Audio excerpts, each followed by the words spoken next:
Olá, eu sou Vicente Nunes e é uma honra estar aqui com vocês para falar um pouco aí do mercado imobiliário, que vocês entendem muito mais do que eu. Então, muito obrigado aí pela confiança.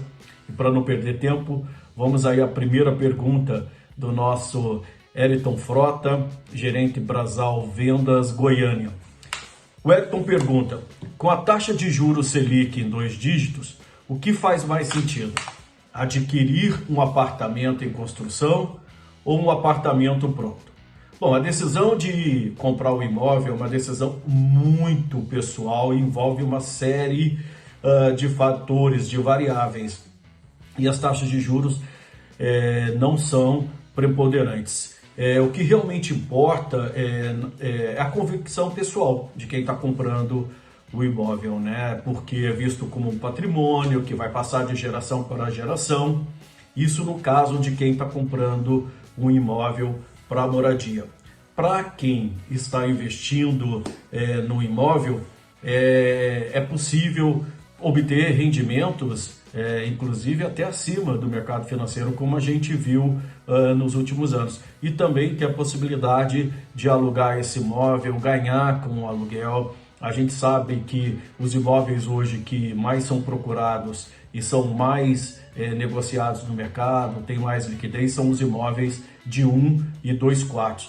Isso porque muita gente que está entrando nesse mercado imobiliário começa por imóveis menores. Então, 1 quarto, 2 quartos tem muita liquidez, é muito fácil vender, sobretudo se você está numa área privilegiada, que tem uma boa infraestrutura. Para quem está comprando, é um bom momento porque a gente sabe que tem bons estoques nas construtoras, né? Até porque o mercado vem desaquecendo já desde o final do ano passado. Então, quem vai comprar pode ainda obter um desconto de 20% nos imóveis, que é sensacional, bem acima da taxa básica de juros. Isso aí, inclusive, para quem vai pagar à vista, que é um ótimo negócio. Também tem a perspectiva de imóvel na planta. Mesmo que a gente tenha hoje um juro maior, ao longo do tempo, a valorização dos imóveis é garantida. A gente vê no ano passado, que já não foi um ano muito bom na economia, os imóveis se valorizaram em média 15% no país. Em Brasília e Goiânia, quase 16%. É muita coisa, nenhum investimento pagou essa rentabilidade. E se a Selic cair, com certeza a demanda vai aumentar e muito provavelmente o preço dos imóveis vai subir. Então, só reforçando, compra de imóvel é uma decisão muito pessoal, envolve muitas variáveis, mas quem está disposto, quando encontra uma boa oportunidade, com certeza fecha negócio. Bom, a segunda pergunta também é do Eriton Frota, gerente Brasal Vendas em Goiânia, e ele pergunta: vivemos em épocas de rentistas, né, com a renda fixa, poupança, CDB, Tesouro Direto, entre outros, sendo ótimas opções. Qual é o formato mais interessante para investir no mercado imobiliário? Bom, para quem tem dinheiro, imóveis são sempre uma ótima opção de investimento. É uma forma de diversificar a carteira. Na minha avaliação, pelo menos 10% da carteira dos investidores deve ser em imóveis, em ativos reais, que ficam imunes mesmo em tempos de intempéries na economia, momentos de incertezas como que a gente está vivendo hoje, né? A gente está vivendo um momento de crise bancária nos Estados Unidos, crise bancária na Suíça, com possibilidade dessas turbulências engolfarem o mundo todo, inclusive o Brasil. Então, nesse ponto, você estar protegido em imóveis é muito bom, porque dificilmente os preços caem. A tendência sempre é de subir. Eles dão uma estancada, mas ao longo do tempo os preços dos imóveis sobem. E por que os investidores devem seguir nessa direção? Pelo retorno em si, pela possibilidade de alugar esses imóveis e ter uma renda extra em São Paulo, Brasília, Goiânia, existe muita demanda de imóveis para aluguel. Os aluguéis subiram muito nos últimos anos também. O ano passado, a média de reajuste de imóveis foi acima de 20%. É muita coisa, então é um ganho garantido. Ainda mais se esse imóvel estiver em áreas com boa infraestrutura, com comércio, transportes, escolas, hospitais e, claro, se as construtoras forem confiáveis. Isso, inclusive, é muito importante para quem vai comprar imóvel, não correr o risco de a empresa ficar pelo meio do caminho e não entregar os empreendimentos. A gente já viu esse filme no passado, recentemente não há nenhum grande caso nesse sentido, então, mas vamos prestar atenção nesses requisitos básicos: segurança, liquidez, rentabilidade. Essa conjunção de fatores desses requisitos é fundamental para garantir que o imóvel se torne um bom investimento e uma garantia de manutenção do patrimônio. A gente passa aqui para a terceira pergunta do Rodrigo Coimbra, que é gestor house de Uberlândia, Minas Gerais. O Rodrigo pergunta: quais as expectativas quanto à variação do INCC nos próximos anos e também quanto à taxa de juros para financiamento de imóvel? Bom, vamos lá. Tudo indica que o INCC, que em vários momentos foi motivo de estresse para quem tinha comprado imóveis, né, subindo muito, anda bem acomodado. A gente viu que nos últimos meses a variação do INCC ficou em 0,2% ao mês. É muito pouco, é praticamente nada.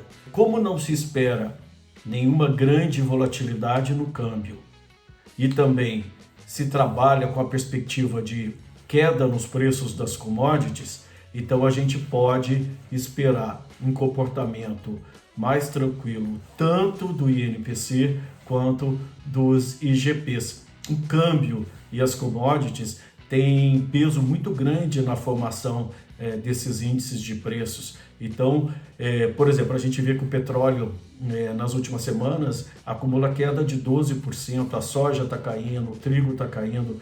Muita gente não sabe, mas esses índices de preços têm a ver, são influenciados por essas commodities agrícolas, de energia, commodities minerais. O minério de ferro também andou caindo bastante por conta da fragilidade da economia da China, que agora começa a dar a sua retomada. Já em relação aos preços, às taxas de juros dos imóveis, o que eu vejo?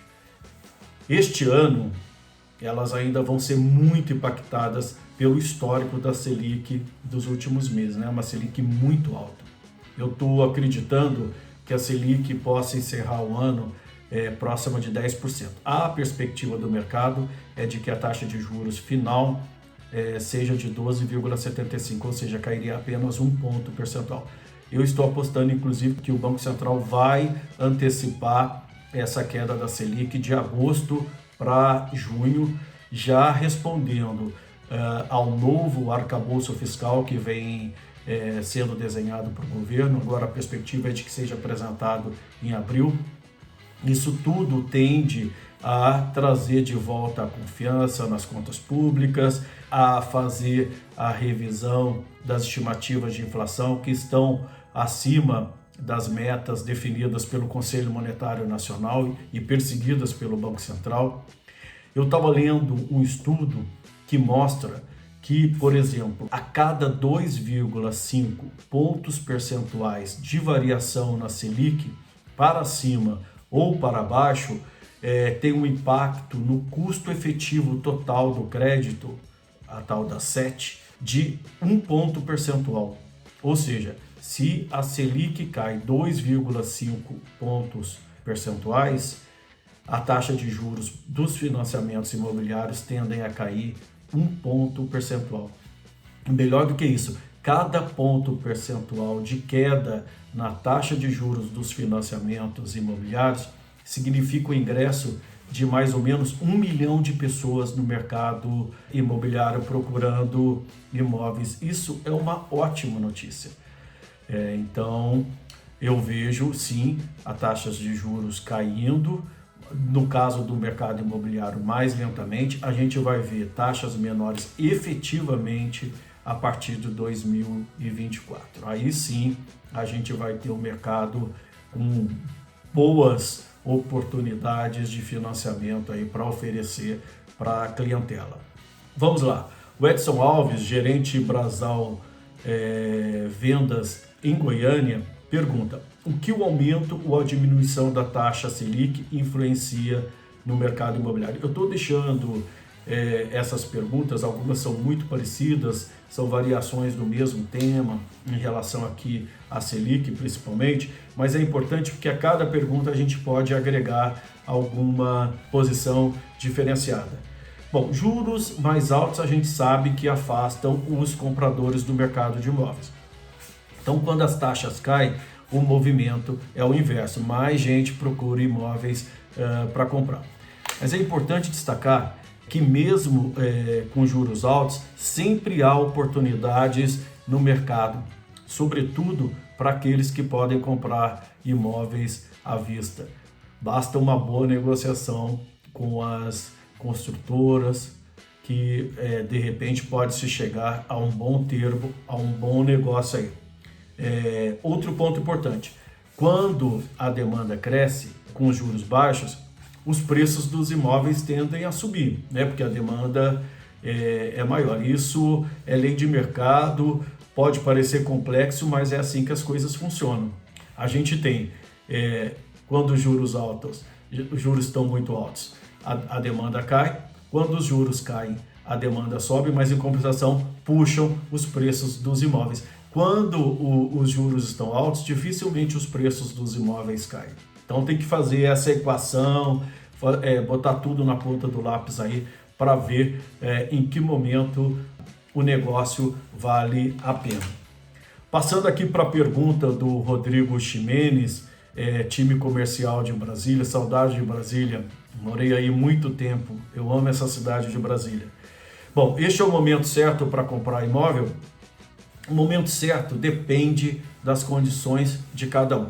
De novo, e comprar imóvel envolve muitas variáveis. Não é só a taxa de juros. É preciso saber se a prestação cabe no bolso da pessoa, quanto dinheiro o possível comprador tem para dar de entrada, se ele tem dinheiro para comprar à vista e conseguir um bom desconto.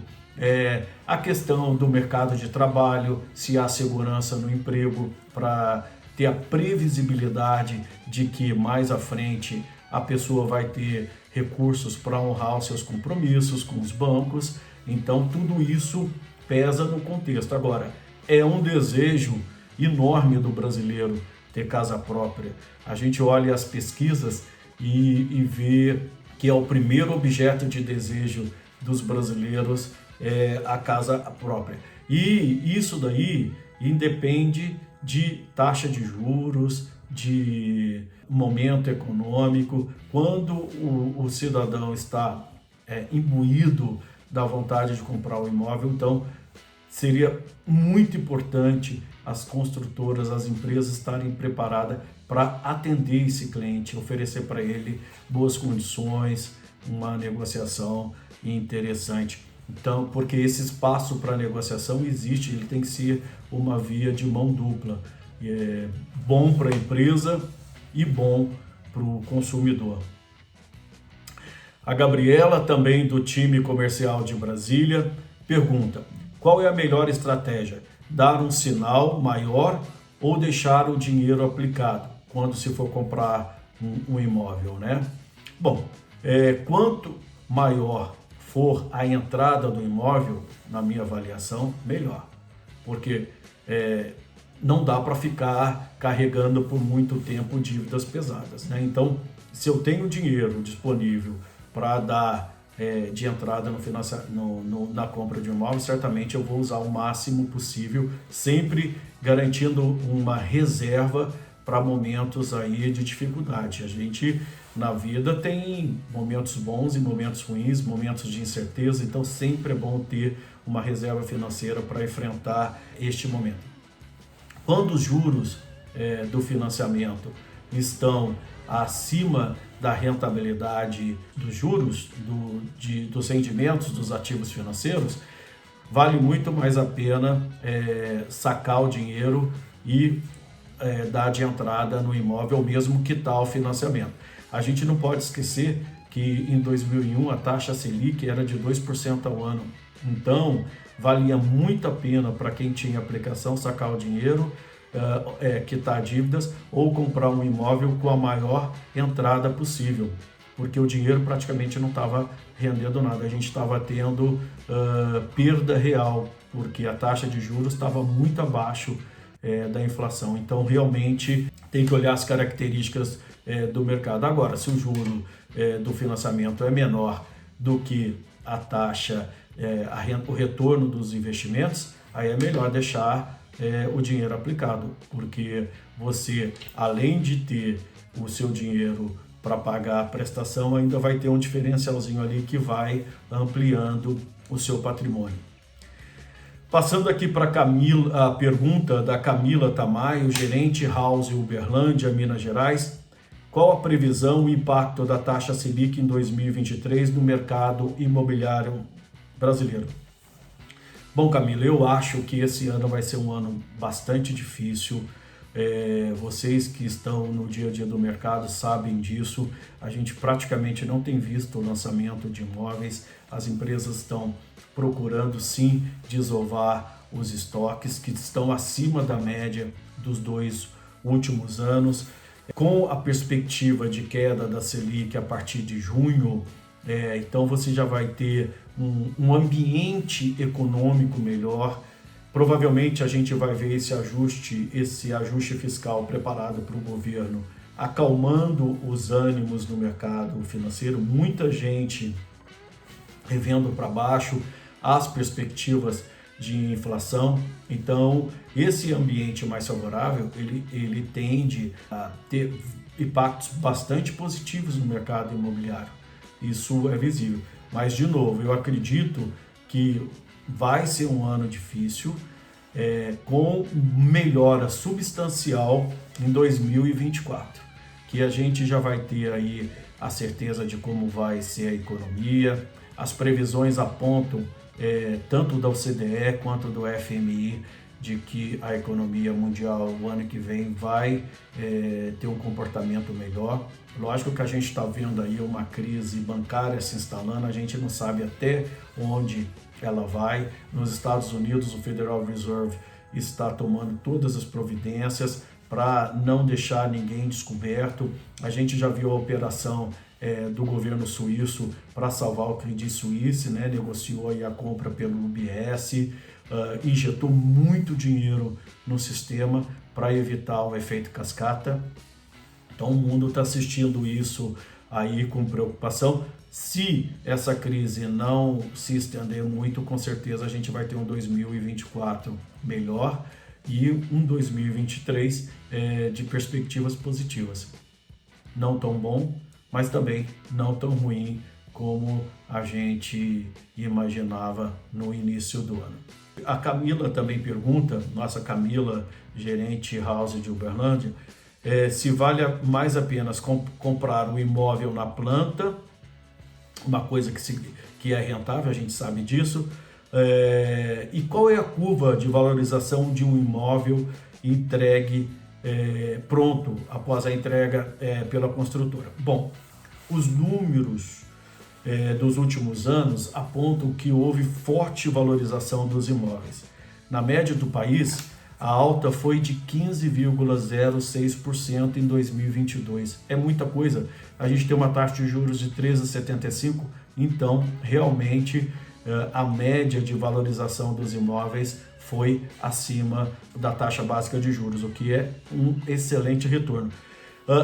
Isso tudo depois da valorização de 10,28% em 2020 e de 16,25% em 2021. E olha que foram 2 anos complicados, porque nós tivemos a pandemia do novo coronavírus, né? E vários setores pararam, mas o mercado imobiliário se mostrou muito forte por conta das pessoas que quiseram melhorar as condições de vida, trocar de apartamento, mudar de uma casa maior, de uma casa menor para uma casa maior. Tudo isso movimentou o mercado. A gente vê em Brasília e Goiânia números excepcionais. Em Brasília, a valorização foi acima de 16%, e Goiânia quase encostou nos 16%, e se destacam em relação ao mercado nacional, com rentabilidade de 2 dígitos há 3 anos. Então, é um feito e tanto. A gente vai ver esse ano, talvez um rendimento, uma valorização bem menor, mas não é para se assustar. A gente sabe que ao longo do tempo a média de valorização dos imóveis é sempre superior à média de vários investimentos. No ano você pode não ter um retorno tão elevado, mas no ano seguinte esse retorno é maior, e na média ali uma coisa compensa a outra. E é assim que tem que ser. Nós estamos falando de um mercado de longo prazo, não dá para acreditar que todos os anos a gente vai ter uma valorização acima de 2 dígitos. Eu acho isso quase impossível. Agora, o importante é o seguinte: a casa própria é o principal objeto de desejo dos brasileiros, vai continuar sendo por um bom período. A gente sabe que o Brasil tem um déficit habitacional ainda muito grande, então tem um espaço enorme aí para as construtoras atuarem. A gente sabe que as pessoas vão continuar casando, então vão procurar construir os seus lares, né, comprando imóvel, começando por um imóvel menor, depois passando por um imóvel maior. A gente sabe que filhos vão sair de casa com a perspectiva de morarem sozinhos também. Muitos pais costumam comprar imóveis aí de 1 quarto, loft, tal, para que esses meninos e meninas possam construir suas vidas. Então, a gente tem uma avenida enorme aí para o mercado imobiliário, e é importante que as empresas estejam atentas a isso e, sobretudo, saibam aproveitar as oportunidades e tenham as portas abertas para negociar. A negociação é tudo.